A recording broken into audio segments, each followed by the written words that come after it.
შენ იმდენი კითხვა გაქვს დღეს კანის მოვასთან დაკავშირებით, შეგვიძლია დავიწყოთ. მთავარი არის ის, რომ ჩვენს მაყურებელს ავუხსნათ, რატომ არის მნიშვნელოვანი ვიცოდეთ ყველაფერი კანის მოვლასთან დაკავშირებით, იმიტომ რომ შეიძლება უწყინარმა რუჯმა, მზის სხივებმა გამოიწვიოს ძალიან დიდი გართულებები, თუმცა ასევე მზის გარეშეც რომ არ შეიძლება დიდხანს ვიყოთ და ნაკლებობაზე უნდა აუცილებლად ვისაუბროთ. რასაგებელი ამიტომ დღეს ვიდა ამ თემაზე და რას გვიშავებს მზე, ამაზე და ვისაუბრებთ, ცხადია, მაგრამ მთელი ჩემი ბავშვობა მზეზე მაქვს გატარებული. ოღონდ მართლა ვიძახი, დღის განმავლობაში თანამ არ დაბნელდებოდა მე ვიყავი სულ მზეზე ბავშვობაში. რა ვიცი, მე მგონი რომ ამან გამზარდა მე. კი ვიყავი შემურული და გამურული და გაუბედურებული ადამიანს არ ვგავდი, თეთრკანიანი ვიყავი, ფერადკანიანი ვიყავი, კაცშვილი ვერ გძნობდა, მაგრამ აი რა არის ეს ისეთი, რომელიც ეს მზე მე მიშავებს? რა არის? გამაგებინოს ერთი ყოველ წამს რა ვიხმარო ის კრემები, რომელიც კრემი ხო სწორად თქვი? გამცავი საცხი ალბათ. კრემი ტორტი. მოკლედ. საცხი. საცხი. მოგესალმებით. და სანამ დავიწყებთ რაღაცა მავნებლობაზე საუბარს, მოდით ვთქვათ ის, რომ მზე მართლაც ძალიან სასარგებლოა. სასარგებლოა, იმიტომ რომ ჩვენ გამოვიმუშავებთ დ-ვიტამინს. თუმცა ყველაზე მნიშვნელოვანი არის ის, რომ ჩვენ დავიცვათ ზომიერება. თუ ჩვენ დავიცავთ ზომიერებას, მზე იქნება მხოლოდ და მხოლოდ სასარგებლო. არის დაავადებები, რომლის დროსაც პირიქით მზეს, ესე რომ ვთქვათ, ვრთავთ ხოლმე სამკურნალო ნუსხაში. თუმცა აქაც ძალიან მნიშვნელოვანია, რომ დავიცვათ დრო, ანუ თუ რა პერიოდში შეიძლება ვიმივიღოთ ძალიან მსუბუქი ნამზეული და ასევე ძალიან მნიშვნელოვანია თვითონ ხანგრძლივობა მზეზე ყოფნის. სწორედ აი ამაზე სასაუბროდ გეწვიეთ დღეს. ხო, დავიწყოთ, მე მაინც მგონია რომ გართულებებით უნდა დავიწყოთ ონისე და სიკეთებზე მე კიდე ვილაპარაკებ, იმიტომ რომ ზაფხულის სეზონზე ძალიან ბევრი შემთხვევა ვიცით, ხო, მათ შორის ბავშვების кейსები, არასრულწლოვნების და სერიოზული დამწრობა, მეორე, მესამე ხარისხის დამწრობებიც გვინახავს, უბრალოდ უწყინარი რუჯით დაწყებული ეს ამბავი. მთავარი რა არის ამ დროს? განსაზღვროთ კონკრეტული საათები, როდის შეიძლება მზეზე ვიყოთ მეტად თავისუფლად, თუ აუცილებელია ვიხმაროთ სპეციალური საშუალებები. იმიტომ რომ აი ამ სპეციალური საშუალებების მოხმარებასთან ძალიან ბევრი კითხვებია. საერთოდ აქვს თუ არა მნიშვნელობა ამის გამოყენება, ზოგი არ აღიარებს, რომ რამე შედეგი შეიძლება ქონდეს. სოციალურ ქსელში ძალიან ბევრი მითი არსებობს. მოდით დავიწყოთ პირველ ყოვლისა ბავშვებით, რადგანაც ვახსენეთ, უნდა აღვნიშნო, რომ 6 თვემდე ასაკის ჩვილი ბავშვებისთვის საერთოდ არც მზის გადამცავი ფაქტორიანი საცხები არის აუცილებელი, რადგანაც პირდაპირ მზის სხივების ქვეშ მათი ყოფნა არ არის რეკომენდირებული. სადღაც უკვე მოზრდილ ასაკში, ხო, აი დაახლოებით რაღაცა 1 წლის მერე, უკვე აუცილებელია, რომ შევარჩიოთ მინერალური ფილტრით მზის გადამცავი საშუალებები და ასევე გამოვიყენოთ ქუდი და ტანსაცმელი იმისთვის, რომ სრულყოფილად იყოს მათი კანი დაცული. რატო ვსაუბრობ ახლა განსაკუთრებით ბავშვებზე? იმიტომ რომ მათი კანი არის ძალიან მგრძნობიარე, ძალიან თხელი და შესაბამისად მათზე გაცილებით უფრო აგრესიულად მოქმედებს მზე. ეხლა თუ ჩვენ ვისაუბრებთ თუ რა პერიოდში მივიღოთ, ესე რომ ვთქვათ, ჯანმრთელი მზის აბაზანა, ეს არის დილით 11 საათამდე და საღამოს 5 საათის შემდგომ. რადგანაც ჩვენს ქვეყანაში არის საკმაოდ აგრესიული მზის გამოსხივება, რადგანაც მზიან ქვეყანად ვითვლებით მიუხედავად იმისა, რომ წელს დიდად არ გვანებიურებს ამინდი მზიანი დღეებით, ამიტომ ძალიან მნიშვნელოვანია, რა თქმა უნდა, თვითონ აი ამ პერიოდის დაცვა. და ერთი ძალიან საინტერესო მითი, რომელიც ძალიან ხშირად შემხვდა ბოლო პერიოდში სოციალურ ქსელში, რომ ძალიან ბევრი წერს, რომ ემზადება რუჯის მისაღებად სოლარიუმით. აი ეს ძალიან დიდი შეცდომაა. რატომ არის ეს შეცდომა? სოლარიუმზე კიდევ ცალკე ვისაუბრებთ. საერთოდ რა ტიპის რისკებს შეიძლება წარმოადგენდეს სოლარიუმის აქტიური გამოყენება, მაგრამ ის რომ წინასწარ ამზადებენ კანს იმისთვის, რომ ცოტა დაფერილი იყოს და შემდეგ უკვე მზის აბაზანები მიიღონ, ამაში რა არის?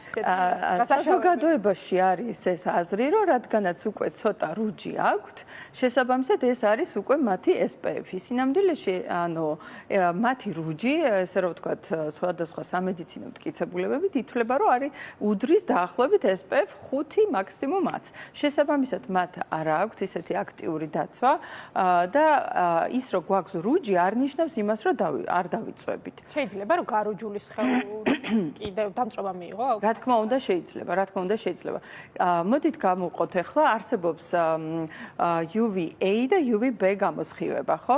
UVB გამოსხივება არის ის, რაც ჩვენ გვაძლევს ფერს და ძირითადად დამწროების სწორედ მისი დამსახურება, ხოლო როდესაც ჩვენ საუბრობთ UVA გამოსხივებაზე, ეს არის ულტრაისფერი გამოსხივება, ის უკვე ღრმად მოქმედებს ჩვენს კანის შრეებზე და იწვევს DNM-ის ცვლილებას, რის გამოც, ესე რომ ვთქვათ, სწორედ ის არის დამნაშავე ჩვენ დაბერებაშიც და შესაბამისად უკვე სხვადასხვა ავთვისებიანი პროცესების განვითარებაშიც.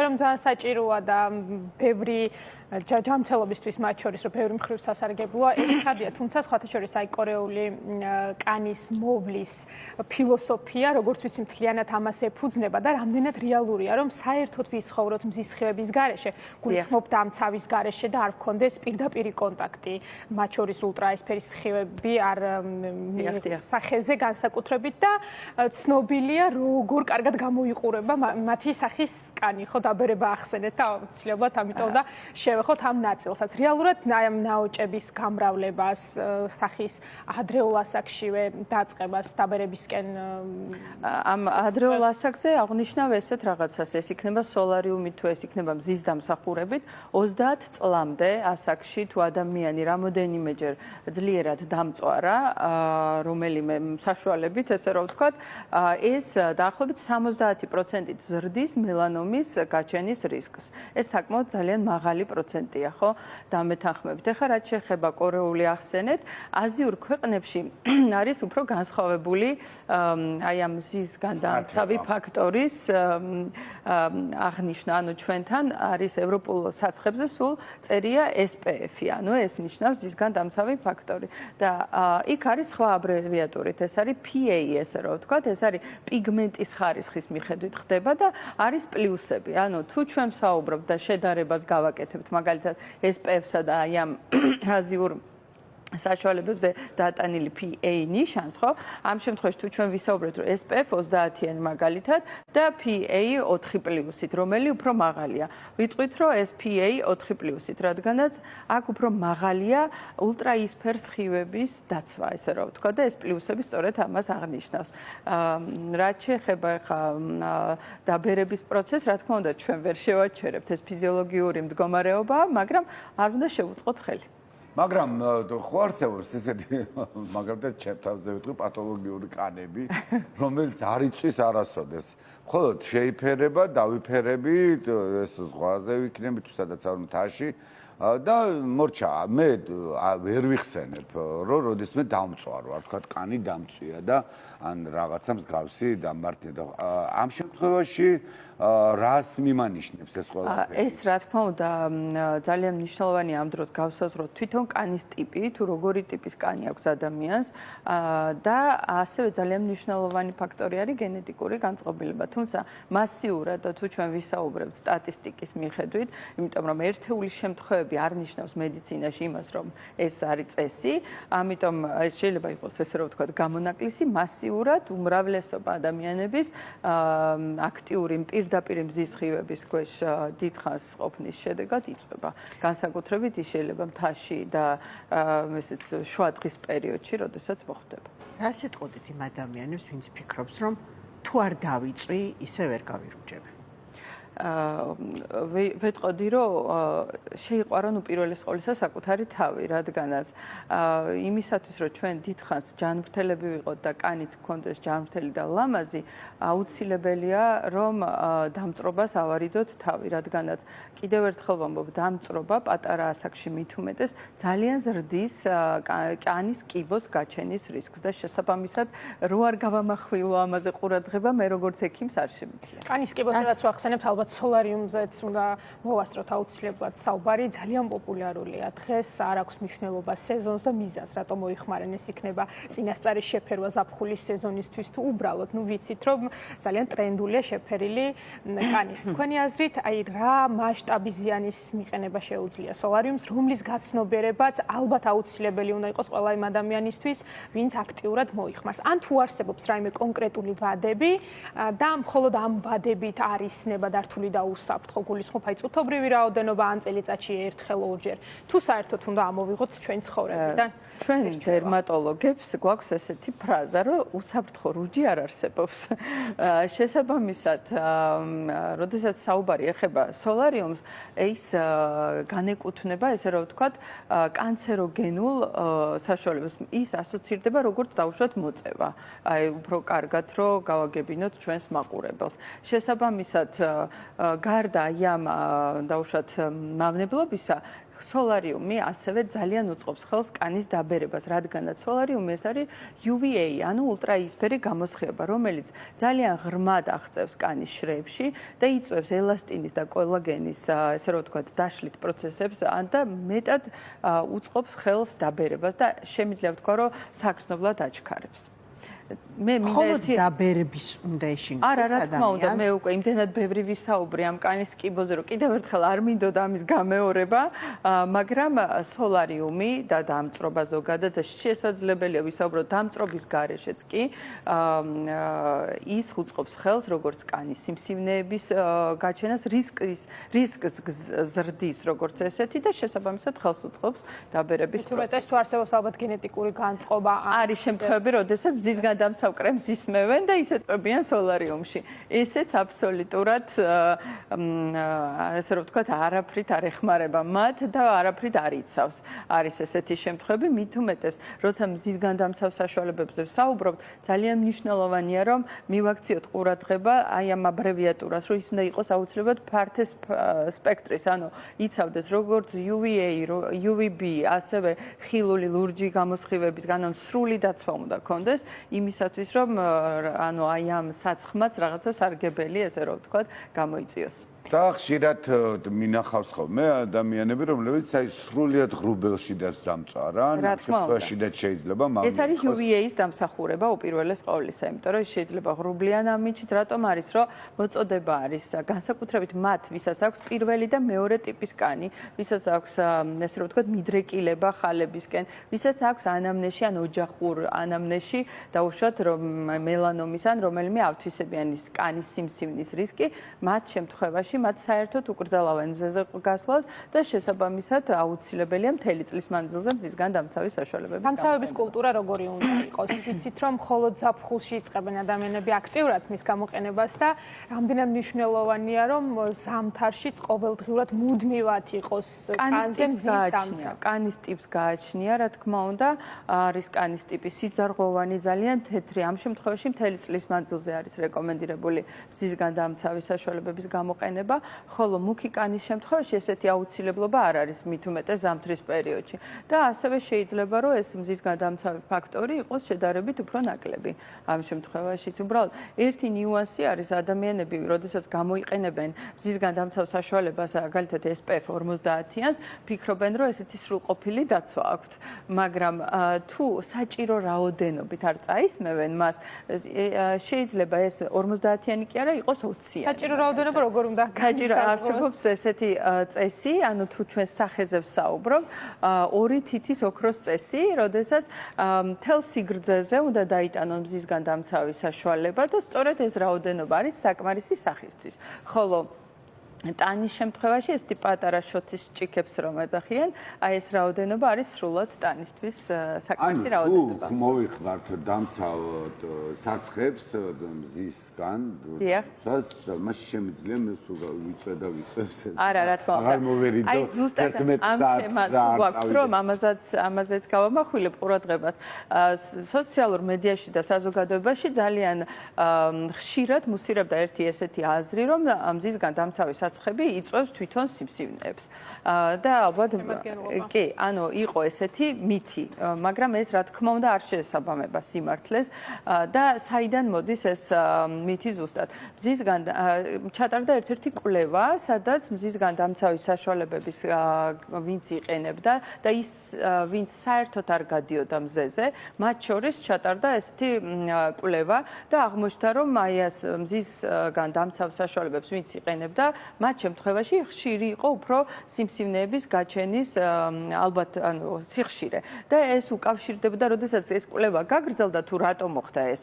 აღმოჩნდა, რომ ისინი, ვინც იყენებდნენ მზის განსამცავ საშუალებებს, ფიქრობდნენ, რომ იყვნენ დაცულები და მთელ დროს ატარებდნენ მზეზე. ხოლო ისინი, ვინც არანაირ საცხს არ იკეთებდნენ, ემალებოდნენ სრულად აი ამ სიტყვის მნიშვნელობით მზეს. და შესაბამისად, სწორედ ეს მითიც საზოგადოებაში ამ მავნებლობაზე იყო წამოსული ზუსტად აი ამ კიდევ ერთი ძალიან მითი ადამიანებს, რომლებსაც ძალიან მოსწონთ რუჯი და ყოველ შემთხვევაში მეტნაკლებად უსაფრთხო რუჯი უნდათ რომ კონდეთ საფხულის განმავლობაში, მაინც ფიქრობენ, რომ თუ განსაკუთრებით SPF მაგალითად 50-იანი დამცავი ექნებათ გამოყენებული, ვეღარ მიიღებენ რუჯს და რამდენად მართალია შეიძლება თუ არა რომ დავიცვათ. ეს კვლევა ზუსტად ამაზე მეტყველებს, რომ იქიდან გამომდინარე, რამდენი ჩვენ მიუხედავად იმისა, რომ წავისმევთ მზის განდამცავ საშუალებას, ეს არ ნიშნავს იმას, რომ ჩვენ სრულად დაცულები ვართ მზისგან, ხო?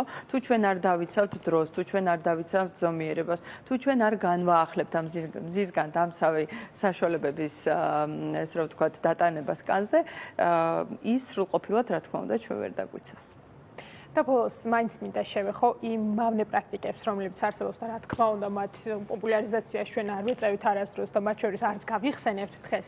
თუმცა ალბათ ყველა ძალიან კარგად ხვდებით რაზეა საუბარი. ხო არსებობს ძალიან ბევრი რაღაცა ტექნიკები გამოგონილი, რის შედეგადაც ადამიანები ფიქრობენ, რომ უკეთესი რუჯი ექნებათ, გვახსოვს ლეტალური შედეგებით, მაღალი ხარისხის დამწრობაც და ჩვენი მიზანიც ეს არის, რომ ამ კუთხითაც საზოგადოებაში იყოს ცნობიერება ამაღლებული, რომ არც ერთი სხვა საშუალება არ არის გამართლებული გარდა ზომიერი მზის აბაზანებისა და ამაზე თქვენი აზრით გვაინტერესებს, იმიტომ რომ მიუხედავად იმისა, რომ ყოველ წელს ვლაპარაკობთ, ყველა სივრცეში ამაზეა საუბარი, მაინც სეზონის განმავლობაში რამდენიმე ასეთი შემთხვევა სულ გვესმის ხოლმე. მე შეგნებულად არ დავასახელებ ახლა იმ ნივთიერებებს და ასევე იმ პრაქტიკებს, რასაც იყენებს საზოგადოება იმისათვის, რომ უფრო უკეთესი რუჯი მიიღოს ბჭყალებში, ვამბობ ამას რა თქმა უნდა. თუმცა ერთი მესიჯი, ესე რომ ვთქვათ, რაც მე მინდა რომ მივაწოდო ჩვენს მაყურებელს, არანაირი საშუალება, ესე რომ ვთქვათ, იმაზე უკეთესი, რომ ჩვენ მზისგან დამცავი საცხი გამოვიყენოთ, არ არსებობს იმისათვის, რომ ჩვენ ერთგვაროვანი ფერი მივიღოთ კანზე. მესმის, რომ ესეთი რადიკალური აკრძალვები ადამიანის ბუნებას არ უყვარს და რამდენიც ჩვენ არ უნდა ვისაუბროთ, ადამიანები მაინც გავლენ მზეზე, იმიტომ რომ ეს არის ენერგიის წყარო, ჩვენს განწყობას, ესე რომ ვთქვათ, ამაღლებს უფრო მეტად. ამიტომ მე უფრო გავამახვილებდი ყურადღებას იმაზე, რომ ზომიერება დავიცვათ აუცილებლად და სწორად შევარჩიოთ მზისგან დამცავი ფაქტორიანი საცხები. უნდა აღვნიშნო ისიც, რომ არსებობს ესეთი შიმერის ტიპის, ანუ თხელი მზისგან დამცავი ზეთები, რომელიც არის მზისგან დამცავი ფაქტორით, ესე რომ ვთქვათ. და ძალიან ლამაზია გარუჯულ კალზე, იმიტომ რომ რაღაცა ოქროსფერს ძალიან პოპულარული აი ეს თემა აი ამ კატეგორიაში, რომელსაც უყვარს რაღაცა ესეთი და ფიქრობენ, რომ აი უფრო ლამაზი და ესეთი ფერი მიიღონ, მსგავსი ტიპის საშუალებებს ვურჩევდი, იმიტომ რომ არის ესეთი ტიპის საშუალებებიც ჩვენს ბაზარზე, ესე რომ ვთქვათ, რომელსაც აი ამ თხელ და სასიამოვნო სითხეს შეიძლება ვთქვათ თუ ემულსია, აქვს დატანებული მზისგან დამცავი ფაქტორი და შესაბამისად ნებისმიერ ჩვენს მაყურებელს ვურჩევდი, რომ რაღაცნაირად მოუვარონ საკუთარ ჯანმრთელობას და აუცილებლად კანს. ხელოვნურად კანის შეფერვაზეც მინდა გკითხოთ, რადგან გვაქვს საშუალება, სხვადასხვა პროდუქტები ვახსენებთ და არსებობს საშუალებები, რომლებიც ჩვენს კანს კიდევ უფრო მუქ ტონალობას აძლევს და ეს ზამთრის სეზონზე განსაკუთრებით აქტიურად იყენებენ ხოლმე ამას ავტორუჯი. იგივე ავტორუჯი, ხო, რასაც მგონი ასე მოიხსენიებენ. სამედიცინო, თქვათ, აი ექიმის მხრიდან რამდენად გაუწევთ რეკომენდაციას ამ ტიპის პროდუქტებს? ეს არის ერთადერთი უსაფრთხო რუჯი, ეს არის ავტორუჯი და ასევე არსებობს რაღაცა სხვადასხვა შიმერები, რომელსაც დაფერვა აქვს. არჩევანი ძალიან დიდია და ამ შემთხვევაში თუ კონკრეტულ ინგრედიენტზე არ აქვს ადამიანს ალერგიული რეაქცია, მათ შეუძლიათ ძალიან თავისუფლად ბოდიში გამოიყენონ ესა თუ ის ავტორუჯი, ესე რომ ვთქვათ, თამამად და ძალიან ბედნიერად. მაყურებლის მხრიდან შემოვიდა კითხვები. მაგალითად, სოლარიუმში თუ გავარკვიე, რომ ნატურები ახალი გამოცვლილია, უფრო შეიძლება ვენდო ასეთ სოლარიუმსო? მე საერთოდ ვერ გავუწევ რეკომენდაციას სოლარიუმს, ვერც ახალ გამოცვლილ ნატურას და ვერც ძველს. ისე ძველ ნატურას რა მავნებლობა შეიძლება მოქონდეს უფრო? შესაბამისად არის სხვადასხვა რეგულაციები თვითონ სოლარიუმებთან დაკავშირებით და მათ აქვთ ასევე თავისი გამოყენების ვადა. შესაბამისად თუ კი ეს ვადა არის გასული, ალბათობა იმისი, რომ დაუშვათ უფრო მეტი მავნებლობა კონდეს, ვიდრე ისედაც აქვს, რა თქმა უნდა იზრდება. შესაბამისად ნებისმიერი საშუალება იქნება ეს, დაუშვათ წამალი იქნება თუ რაც არ უნდა იყოს, ანუ გამოყენების ვადის გასვლის შემდეგ, რა თქმა უნდა, მათი გამოყენება არ არის რეკომენდირებული. მოზარდს ალბათ ოჯახის წევრია შეიძლება არც ძეზე გასვლის დროს ხელის მტევნებზე აყრის და ეწყება ქავილი. რა შეიძლება ეს იყოს? შეიძლება თუ არა მისი განკურნება? რა თქმა უნდა, სავარაუდოდ შეიძლება რომ ეს იყოს მზეზე ალერგიული რეაქცია დაუშვათ. ასევე შეიძლება რომ ამ მოზარდს ქონდეს სხვადასხვა საშუალება გამოყენებული, რის გამოც მას კონტაქტური დერმატიტი გაუჩნდა. ანუ მიზეზები მსგავსი ტიპის პრობლემის დროს შეიძლება ბევრი იყოს. ამიტომ ძალიან მნიშვნელოვანია თუ უნდა შეფასდეს დერმატოლოგიურად თუ რა ტიპის გამონაყარია. რომ სწორედ მზის ალერგია, როგორც თქვენ ბრძანეთ, ასე დროს მაგალითად ანტიჰისტამინიც სჭირდება, როგორც ალერგიული. რა თქმა უნდა, შესაძლებელია უკვე ანტიჰისტამინის გამოყენება და შემდგომში უკვე თუ ეს მზის ალერგია არ არის, რა უნდა ვთქვა, რომ მზისგან დამცავი აუცილებლად, თუმცა ერთი ნიუანსი იმისთვის, რომ მიხდნენ ეს არის თუ არა მზისგან, ანუ გამოწვეული დაუშვათ კონტაქტური დერმატიტი. მარტო მტევნებზე არ უნდა იყოს, ანუ ყველა ხილულ ადგილზე ჩდება ერთნაირად. ანუ სადაც მზე დიდი დოზით ეცემა, ხო? განკურნებადია. ალერგიები ზოგადად ესე ცალსახად რო ვთქვათ განკურნებადია, სწორი თქმა ანუ არ იქნება, თუმცა შესაბამისი მკურნალობის ფონზე შესაძლებელია რომ ჩვენ მივიღოთ ის მდგომარეობა, რომ მსგავსი ალერგიული რეაქციები გქონდეს ან ნაკლებად, ან საერთოდ არ გქონდეს. აჩნია სტადიას ისიც და მდგომარეობას. რომ ამბობენ, რომ ფსორიას მზე და ზღვა შველის მარტო ზღვის წყალზეა საუბარი თუ მზეზეცო. ინტერესდება ჩვენი მაყურებელი და სხვათა შორის ამით მაინც მე მინდა ხაზი გავუსვა იმას, რომ ჩვენ მზის მავნებლობაზე როცა ვსაუბრობთ, დ-ვიტამინის გამოყოფის მნიშვნელობას თქვენ თავიდანვე ხაზი გავუსვით, ხო? და მაინც რას არგებს და რას არ არგებს მზე, მე მაგალითად ძალიან მშველი ხო ფსორიაზზე, ძალიან მშველი ზღვა. მზე და წყალი და რა. ზუსტად მე არ მიყვარს რადიკალიზმი ზოგადად და ასევე ვერ ვიტყვით ცალსახად, რომ მანდამაინც ცუდზე ვერ დავიწყებთ ხო საუბარს. უნდა ვთქვათ მზის დადებითზე. უპირველეს ყოვლისა ეს არის დ-ვიტამინის გამომუშავება. თუმცა კიდევ ერთხელ უნდა აღვნიშნო, რომ იმისათვის, რომ ჩვენმა ორგანიზმმა დ-ვიტამინი გამოიმუშაოს, აბსოლუტურად საკმარისია 10-15 წუთი. რაც შეეხება ფსორიას, აი ამ კითხვასთან დაკავშირებით, ზღვის და მზის აბაზანების ზომიერად, რა თქმა უნდა, და არადამწრობებით, არის ძალიან ხშირად, ძალიან დადებითი შედეგის მომცევი ამ დაავადების დროს. რატომ ეხა შეიძლება ხშირად დაისვას ეს კითხვა? იმიტომ რომ ამ დროს ან თუ დაგიფიქსირებიათ, აი იმუნოსუპრესია მიდის, რაც ისედაც არის ნაჩვენები ფსორიაზის სამკურნალო პრეპარატებიც არის იმუნოსუპრესანტები ეგრეთ წოდებული. რას გულისხმობს ეს? ხო, ან ძალიან გადავალთ ჩვენ ეხა იმუნიტეტის ამბავია გადავალთ ამ იმუნოლოგიის და ვფიქრობ, რომ ამ შემთხვევაშიც ფსორიაზის დროსაც ძალიან მნიშვნელოვანია ზომიერების დაცვა, რადგან დამწრობის შემთხვევაში არის, როდესაც ფსორიაზი პირიქით წავდება. ამიტომ აქაც ზომიერება აუცილებელია რა შევთავაზოთ. ყოველთვის როცა ვსაუბრობთ ალბათ რუჯზე, მათ შორის ჯანსაღ რუჯზე, ზომიერება და ინფორმაციის არსებობა რეალურად არის ყველაზე მნიშვნელოვანი. ძალიან დიდი მადლობა, რომ გასცემდით რეკომენდაციებს დღეს ჩვენთვის. ნინო სანოძე დერმატოვენეროლოგი გსტუმრობ და დაგემშვიდობებით. და სანამ გაგაცილებთ, აუხსენით მაყურებელს, როცა მზის დამცავ საცხზე აკეთებს არჩევანს, რა უნდა ეწეროს Z? რა აჯობებს ეწეროს Z? აუცილებლად უნდა შეარჩიონ კანის ტიპის მიხედვით და უნდა ეწეროს ფართო სპექტრის მზისგან დამცავი UVA, UVB, ლურჯი იგივე ხილული ნათება, ინფრაწითელი ნათება, რომ სრული დაცვა კონდეს ამ საცხებს. დიდი მადლობა.